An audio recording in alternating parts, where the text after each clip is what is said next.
You press a button and the door opens. You tap a screen and food arrives. You sit in a chair for hours, walk across a smooth floor, ride an elevator, turn a steering wheel, lift a plastic bag, and call it a tiring day. And your body believes you. Your muscles tighten. Your back aches. Your shoulders feel heavy. But compared to the bodies that once carried our species through ice, hunger, forests, rivers, and open plains, the modern human body is living in a world almost too easy for it to understand. Now imagine that same body 50,000 years ago. No cars, no chairs, no paved roads, no supermarkets, no elevators, no machines to carry wood, water, stone, meat, children, or shelter. No comfortable bed waiting at the end of the day. Just earth under your feet, weather above your head, and a small group of people moving through a dangerous world. So why did ancient humans lose most of their strength? The easy answer is that we became weak, but that is not the whole story. The surprising truth is that human strength did not disappear because we suddenly became worse. It faded because the world around us slowly stopped demanding it. Strength is not only something you are born with. Strength is also something the environment asks from you every day. And for most of human history, the environment never stopped asking. Imagine a small group moving at sunrise. The air is cold. Smoke from last night's fire still hangs near the camp. Someone carries a sleeping child. Someone else holds stone tools wrapped in animal skin. A hunter scans the ground for tracks. A woman bends to gather roots. Then stands, then bends again. Children run over uneven earth, climbing, falling, learning balance without anyone calling it exercise. There is no gym here because life is the gym. For hundreds of thousands of years, the human body was shaped by movement, walking long distances, squatting, throwing, digging, climbing, carrying, pulling, butchering animals, breaking wood, grinding plants, escaping danger, following herds. Moving camp, even rest was different. People did not collapse into soft chairs for 10 hours a day. They sat on the ground, crouched, shifted, leaned, stood, and moved again. Anthropologists studying modern hunter-gatherer groups,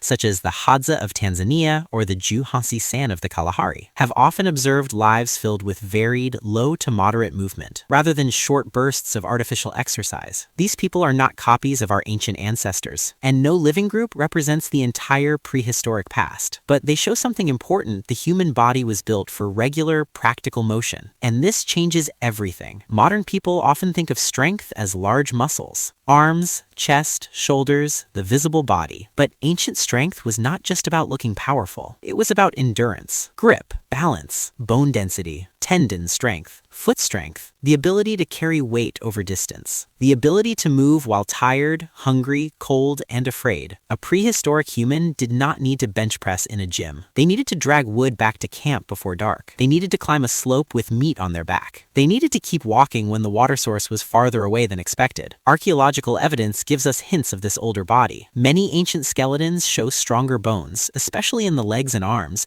because bones respond to stress. When a body is used intensely over a lifetime, the skeleton records it. Researchers have found that some prehistoric hunter-gatherers had powerful bone structure compared with later farming populations and modern humans. This does not mean every ancient person was superhuman. Many suffered injuries, disease, hunger, and early death, but their bodies were loaded by life in a way ours rarely are. Then came one of the greatest changes in human history: agriculture. Around 12,000 years ago, in different parts of the world, humans began to farm. This did not instantly make people weak. Farming was extremely hard work. It demanded digging, planting, harvesting, grinding grain, carrying water, and caring for animals. But it also changed movement. Instead of varied motion across wide landscapes, many people began repeating the same tasks in the same places. Diets narrowed, settlements grew, disease spread more easily, bodies changed. The loss of strength was not one sudden fall. It was a long trade. We traded wild movement for settled labor, then settled labor for tools, then tools for machines, then machines for buttons. Imagine a young person in the Ice Age gripping a spear shaft with cold hands. Nearby, someone is scraping hide with a stone blade. Sparks rise from the fire. The sky is huge and black. In the distance, an animal calls. Every person in the group knows that the body is not just personal. It is survival equipment. A weak grip, twisted ankle, a broken bone, a tired back. These things can become matters of life and death. Now, compare that with today. A person can live for years barely testing their body. Food comes packaged. Water comes through pipes.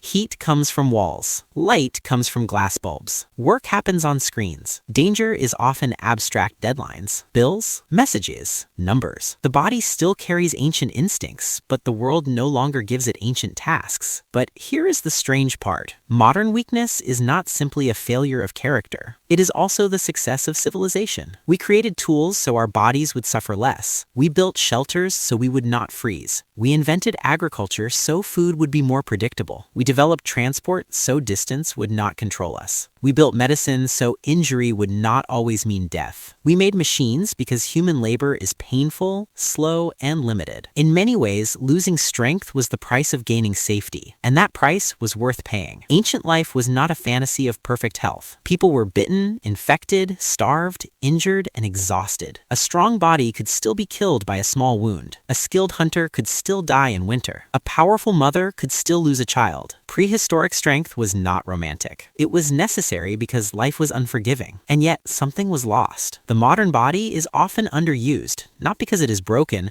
but because it is waiting for a world that no longer exists. Our bones still expect impact. Our muscles still expect resistance. Our feet still expect uneven ground. Our lungs still expect long movement under open air. Our hands still expect gripping, pulling, shaping, making. Instead, we give them keyboards, steering wheels, soft shoes, flat floors, and chairs. This is where the modern world begins to look strange. We now have to schedule what used to be unavoidable. We pay to lift heavy objects in rooms full of mirrors. We count steps because walking is no longer guaranteed. We stretch because sitting has folded us into unnatural shapes. We train grip because our hands no longer climb, carry, cut, scrape, and build every day. Ancient humans did not work out. They worked, moved, survived, helped, carried, followed, escaped, and endured. Their strength came from being constantly involved with the physical world. Think of a camp at dusk. A child watches an elder repair a tool. Someone returns with gathered plants. Someone else carries firewood against their hip.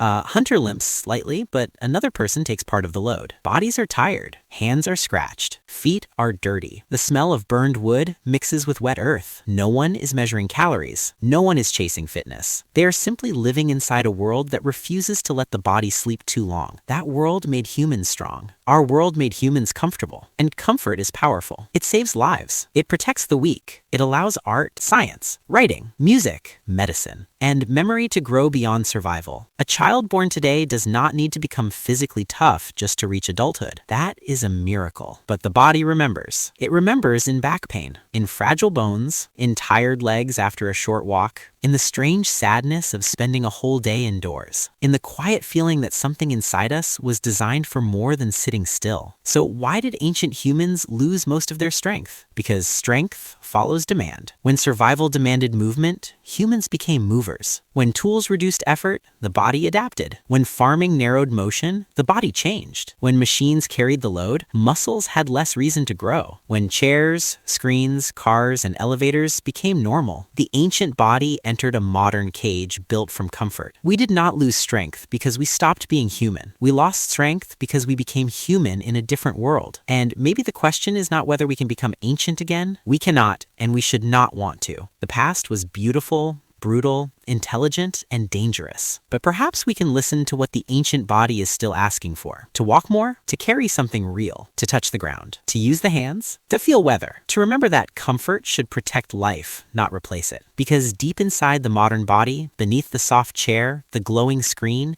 and the quiet room, there is still an older human waiting not for danger, not for hunger, not for suffering, but for movement. And the strength we lost is not gone forever. It is sleeping,